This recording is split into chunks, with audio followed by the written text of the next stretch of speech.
aca ndeysaan premier combat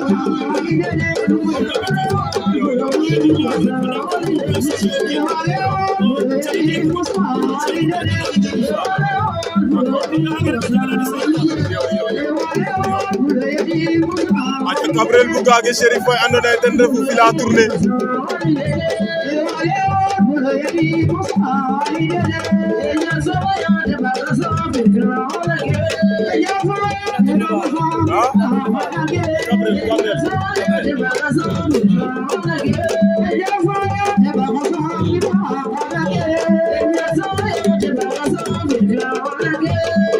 aca Gabriel Bougage Cherif Fila Tourné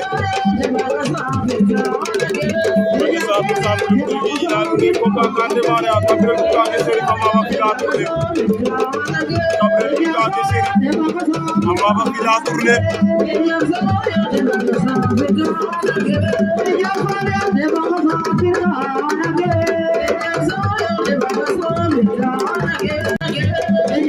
aca ndeysaan ko Awa Sarr Amaba Samo ko Awa Sarr daan na Samo Awa Sarr Amaba Samo Awa Sarr daan na Samo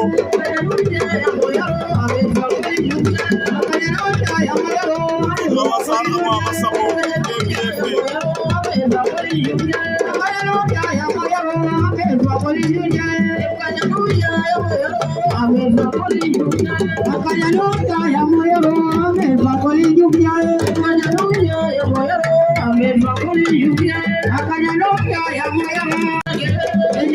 aca ndeysaan ko Awa Sarr Amaba Samo ko Awa Sarr daan na Samo Awa Sarr Amaba Samo Awa Sarr daan na Samo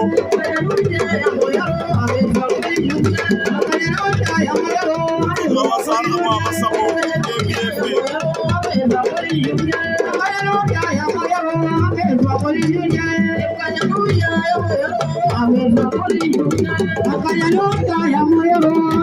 combat Kor Marie bu Ndiogone Kor Marie bu Ndiogone Malick bu Ndangaan Sokone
jël na tànk ba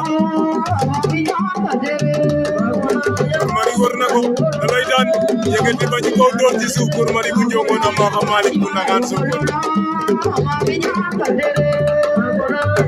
te combat Kor Mari bu Ndiogone Kor Mari bu Ndiogone Malick bu Ndangaan Sokone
Mari jël na ko Mari jël na tànk ba Mari wër na ko da lay daan yëkkati ba ci kaw door ci suuf pour Mari bu jongoon am Maka Malick bu Ndangaan suuf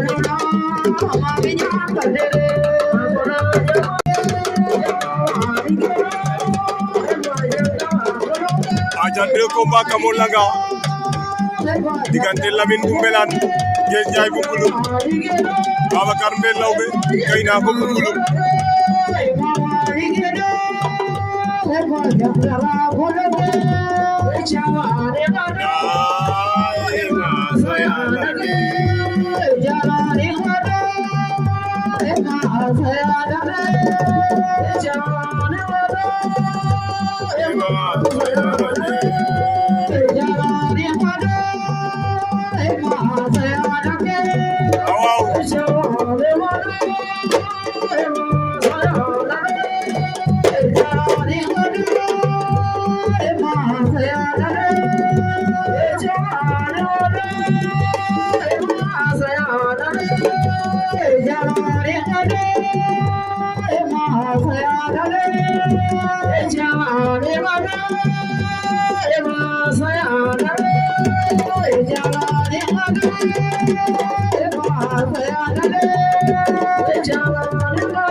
Lamine bu Mbelane Gayna Géej Njaay bu Mbulum Gayna ko bu Mbulum Babacar Mbel Lawbe mooy combat bi nekk à droite ndeysaan Gayna ko moo nge mboolu xongu Gayna ko Babacar le organisateur aca mbaru Waly Sarr baa ngi noonu borom ngel xayaay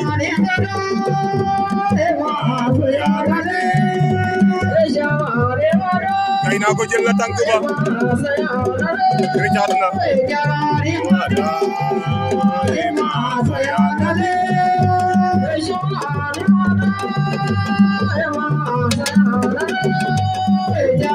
Géej Njaay jël na tànk ba jël na ko tànk ba rëcc na Géej jàpp na ngemb la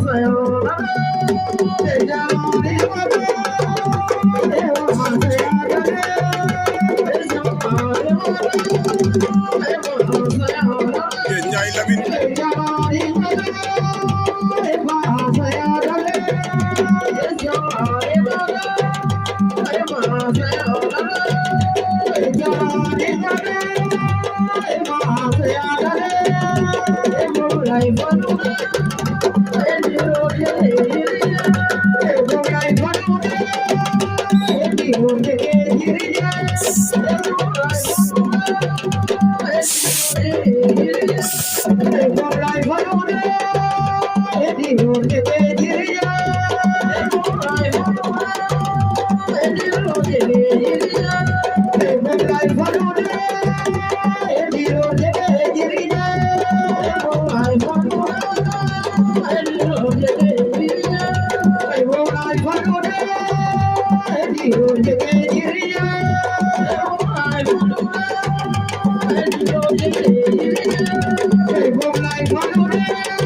Lamine daan na Guess Ndiaye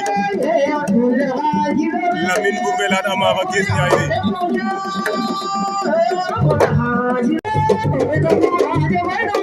aca combat Babacar Boumbé Lawbe wala Babacar organisateur Gaynako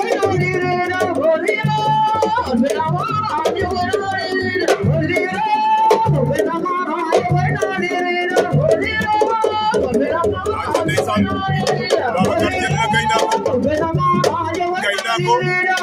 jëlaat na ko Gaynako daan na Babacar Gaynako Ama fa Babacar le organisateur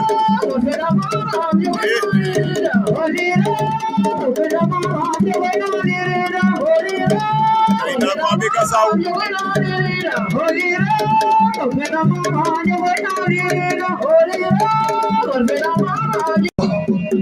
aca Africa fa Air Africa awara faaf bina fo ban nani ijomne tekke allampa aca Africa afela garo o fait koy muno pirke grand ma frère na yokano drapeau le tirage 4 heures 4 heures awara sob ijomne anyaya pirke ma frère kaga mbugu pourquoi nga koy faw pirke andim le wiine amateur ke aussi no ande keke refe chomke jege na meke oyeke inyal choma buku jega timis rek afela nga ro ko wara so ko kilo ke na dawi binu futona rek waga gar arena kaga dala buku kaga istitidu delel wiine den nani en fait koy hande koy amata yen sa hande momi jom ne yenge na en fait afela nga ro 4 heures awar so tiration ne jib muno pirke koy bakina garme ke fet ala ye adem na wala tarde amatarde on lenta de ke kam parce que no fop na sade fane no benga dinga dalu rek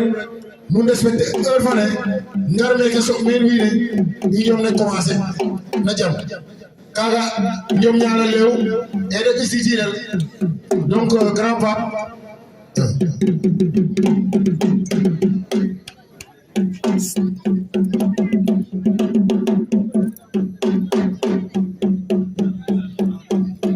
et voilà donc ni bis nit rek aller au fait samedi ajega décoration monsieur le maire de la commune de Sokone Abdou Latif Coulibaly fa grand Ablaye Sarr o teni tam hana décorer el meke ngel ne Sokone ngel naga ne Sokone fa ar fan Sarr Pamougar assurance waaw haga imbudan ni defa imbudan waaw hanan waga hanan de ko winter ko waga hanan de ko rel o fait koy nak tadi ko ten done o fait nak tadi ka ref nak mak ndone o fait nak tadi a pesa ke fat mi yegin lo sa fait koy 5 nak de non done donc num nanti nen nak ko fi ame gauna o fait gauna ana jarom ti ko refna parce que jige ka de jerena nak maka def Mashallah. Donc nous anti neno fogole Africa. Nani ma olof nani ma olof a olof nani no mune ma làkk olof waaye dégguma olof ha ma jox suma rakk bi mu wax ci olof Africa am na avertissement lamb bi démb suba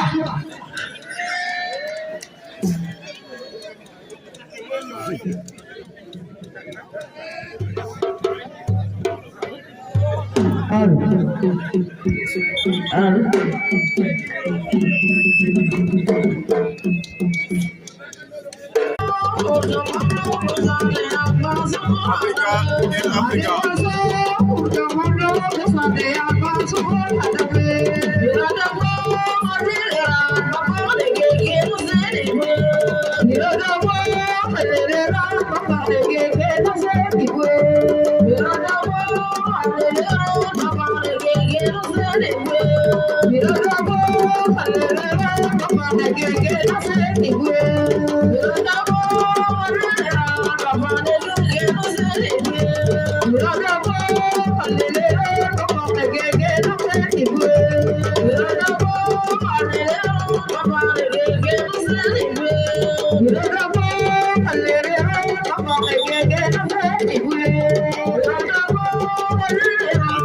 Africa da ngay jël avertissement bu nekk jël na benn avertissement mais 52 bu Caajaay ndeysaan Gabriel Bougaaki Chérif combat ba ca gannaaw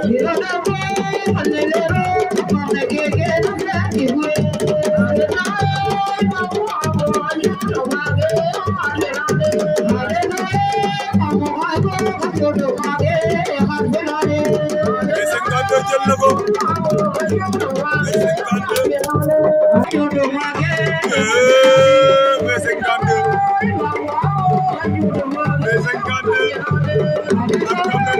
Chérif combat Djiné combat Sok waaw B52 yëkkati waat na ko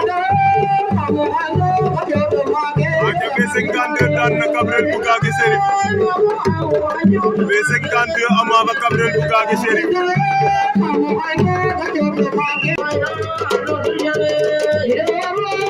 aja Africa jëlaat na avertissement